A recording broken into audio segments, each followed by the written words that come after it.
Hello, everybody, and welcome to our channel. I'm Mark. And I'm Rob. And today we're going to talk about the fact that A'ja Wilson was anointed the MVP in week 1 of the WNBA season and why that may have taken place.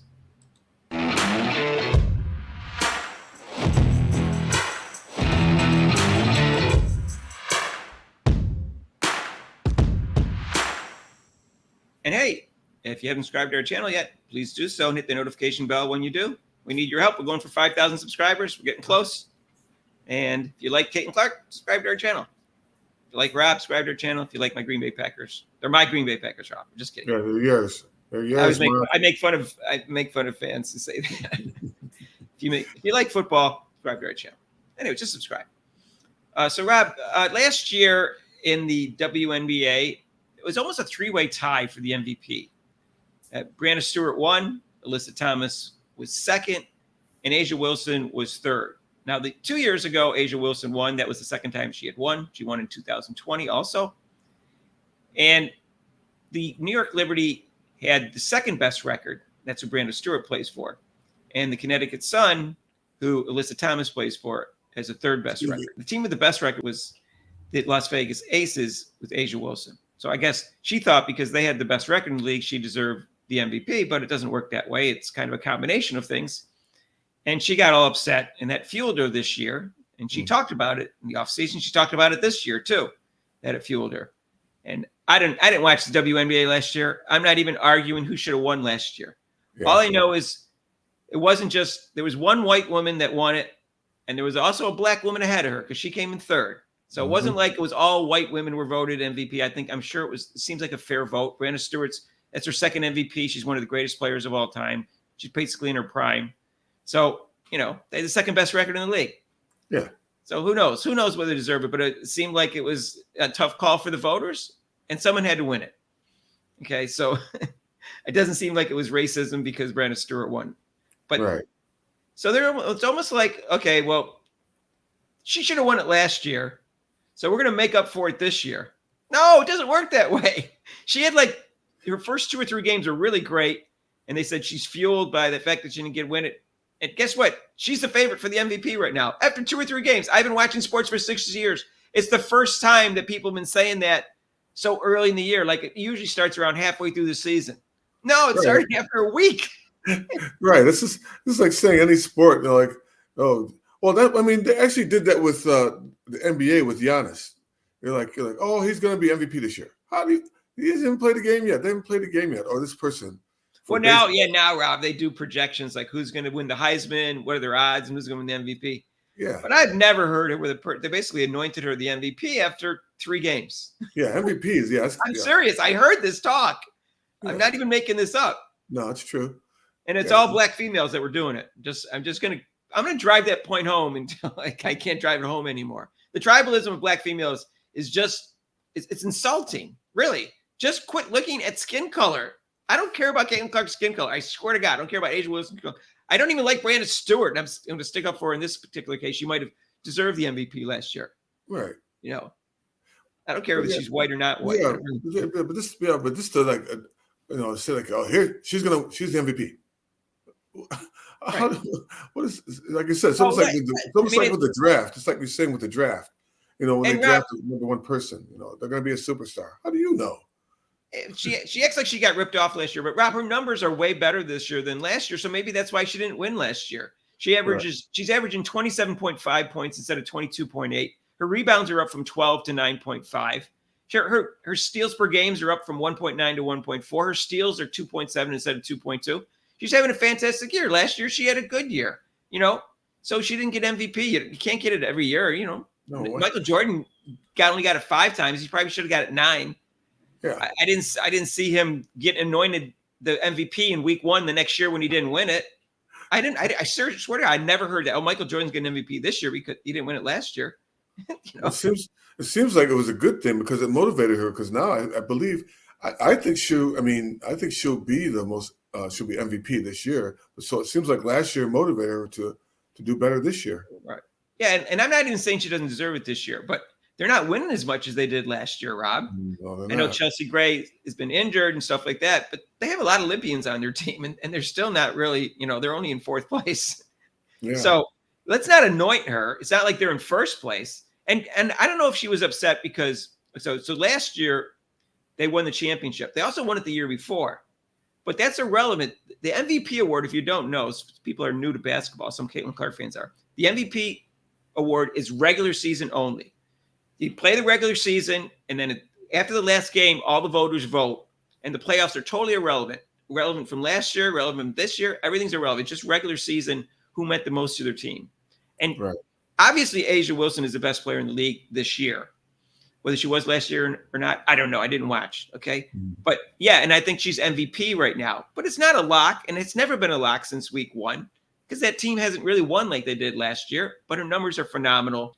There are 2 different standards between Player of the Year, which they don't have that award, but you understand what that means. That means best player. And MVP, which means most valuable to the team. And if I know people say that's an abstract concept, but it's pretty easy. You say which player gave the most victories to that particular team. If you took her off that team, which team would have fewer losses, the most fewer losses? That's what it is. And now it's an abstract concept and it's difficult, but that's what it is. So you can make arguments for Caitlin Clark. A podcaster just did a 30-minute video to make an argument for Caitlin Clark for MVP. And because she makes her teammates better, way better than A'ja Wilson. Right. Caitlin Clark is doing to Indiana Fever what she has done for Iowa. She didn't have the superstars players at Iowa, yet she got her teams into the finals, in Final Fours those years. And now she's doing it with the Fever. She's bringing up the Fever, who've never haven't made the playoffs since what, 2016? 2016, Rob. Now they're in the playoffs. And what's the reason why? Well, when people they can go back and forth with that, but the reason why is because Caitlin Clark. That's the reason. That's the bottom line. Right. In A'ja Wilson, they're 3.5 games above the Fever, but they got 2 games coming up, Rob. So we'll see that. Like, again, I would vote for her right now. Yeah, me too. First place. But that doesn't mean it's a lock, and doesn't mean it should have been a lock since week 1, just because Caitlin Clark is in the league suddenly. Oh, we got to give it to her real quick before Caitlin Clark nabs it from her. Here's the thing. She's got 2 MVPs, and no one in WNBA history has more than 3, and 3 of them have 3. So she wants that third MVP real quickly, so she's in the top of the elite. And she also sees it coming. People see it coming. Caitlin Clark's going to get a lot of MVPs, Rob. Yeah, what's that Johnny Cash song? I hear that train a coming. It's coming around the bend. And so maybe that's the rush is, to make sure she gets the MVP this year in case she doesn't get it next year or the year after or whatever. But you don't just get the MVP. And I think it's kind of insulting to people and to the other players in the league. Look at Nafisa Collier. Right after the Olympic break, she's going crazy and her team's winning. She's black, by the way, just so you know. So it's not like it's all a white thing, So that's insulting to her. That's insulting to the other players that play well this year. Sabrina Eskew and Breanna Stewart, their team's in first place. So and they're both playing well. Yeah. So Alyssa Thomas had another good year, and her team's winning. Right. So. I think you're almost right with that, Mark. I think they were afraid. It's so weird. They're afraid of Caitlin Clark, but they didn't really think she was any good. So I'm kind of confused. If she wasn't going to be that good, what were you afraid of her trying to be a great player? What was so much the concern? Well, she's overrated, average person, one trick. Mark, this Caitlin Clark it's going to die down. By the way, I mean, we probably would have been. She's not going to be popular next year. Yeah, we won't be talking about her next year. So I'm not going to go into the whole who should be the MVP. I'm going to make the argument at the end of the year. Right now, I have Caitlin Clark third, Nafisa Collier second. I got A'ja Wilson first. But there's a podcaster out there. I think his name's AK Nation or whatever. And he was saying from day one that Caitlin Clark was the best player in the league. And okay, she wasn't the best player in the league from day one because she's improved since the beginning of the year. But she had the most potential to be the best. She had the potential to be the best player in the league. And I agree with that. I think he was overstating that. But I made comments during the first 10 games. I said, you know what? When they chose the Olympic team, I said, honestly, I don't know how to rank her in the league in terms of, 1 through 25 because of all the obstacles they gave her. They gave her a really tough schedule. They gave her a lousy coach. They gave her teammates that didn't want to play with her. They they gave calls against her. The refs gave her ticky-tack fouls at the same time, didn't protect her with the calls. She didn't get foul calls, which could be a lot of points too, Rob. You know, you get fouled and it ends up a missed shot as opposed to 2 free throws and no missed shot because it doesn't go anything. All sorts of stats that she could have got. They double teamed her, they triple teamed her, Rob. They covered her from 94 feet. She always got the best defender. My point was, I don't know how good she is because no one else is getting the type of attention she's getting and everybody else is. I can't tell. I can't tell where to place her because everybody else isn't being double teamed and triple teamed. Right. So let's double team and triple team and look at the stats. And so he said, well, we don't know how good A'ja Wilson is because she's not double teamed and triple teamed. So he kind of like said the extension of what I was saying. I don't know how good Caitlin Clark is because she's getting double teamed and triple teamed and everybody else is. And he said, well, we don't know how good A'ja Wilson is because she's not getting double teamed and triple teamed. So when you're thinking about the MVP vote right now, and again, I'm not claiming Caitlin Clark should win. Think about whether or not A'ja Wilson gets double teamed. She's got all those Olympians on her team. She doesn't get double teamed and triple teamed very much at all around. Well, plus people are saying that Clark doesn't even deserve to be even in the voting for MVP for some crazy or strange. Who said that? Someone who doesn't know anything about basketball? Probably, most likely. Well, I don't know what to say about that, but I am sure that she should be in the MVP conversation because again, that's not winning the award. That's top 5. Right. That's all it is. When you vote for the top 5.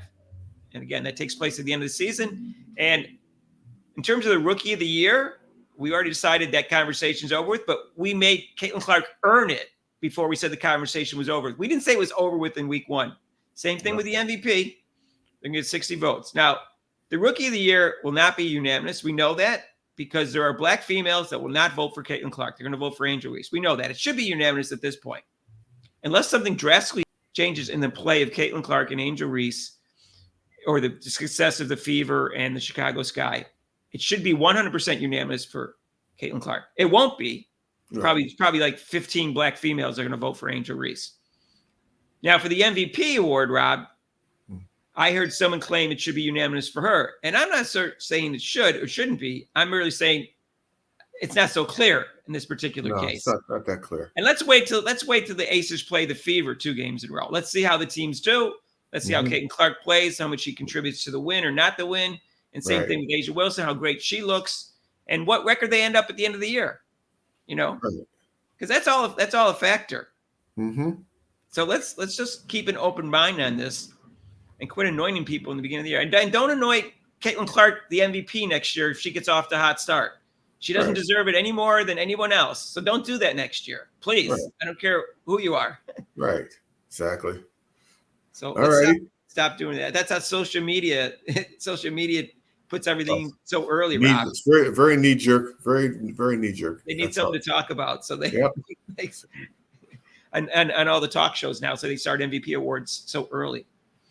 Anyways, just want to point that out. That let's see what A'ja Wilson's numbers would be if she was double teamed a lot like Caitlin Clark. Anyways, okay. So let us know what you think. If you think Caitlin Clark should be MVP, fine. Make the comments, make the case down below. I'm open-minded about this, and the season's not over, so I'm not even going to vote in my head. I'm going to keep an open mind, unlike the tribalistic black women who anointed her A'ja Wilson MVP in week 1, which is wrong. So stop it. I could actually say it's racism too, which probably is, but I don't know. I don't go in people's heads unless there's a hatred, like Cheryl Swoops, and it's obvious it's racism. Let us know what you think of this video. And if you haven't subscribed yet, what are you waiting for? It's free. 5. You like Caitlin Clark? You think she should be Rookie of the Year? Subscribe to our channel. You think she should be MVP? Subscribe to our channel. If you like Rob, subscribe to our channel. Just subscribe. We're going to go live tonight, 7:30, Indiana Fever against the Minnesota Lynx. And the delightful Cheryl Reeves, Rob's second favorite coach in the league. Yeah. After Teresa Weatherspoon. Rob, why do you like dislikable coaches? Don't you like any real good, nice coaches? No, Mark. That's not the. Who's your third favorite? Chrissy Sides? She's your third favorite? Yeah, she's my third favorite. Yes. Rob likes all the bad coaches, all the evil coaches. All right, so join us for that. It's a big game that they're 1-1 in the 2-1 series lead for the year. They don't play anymore. And our live show is Monday, 6 to 8 Eastern time. That's a regular live show. We can talk about football and Caitlin Clark, and you can call in for that. If you like this video, hit the like button. And if you want to donate to this channel, there's super chats and super things down below. and his link to PayPal. And we'll see you in the next video. Peace out.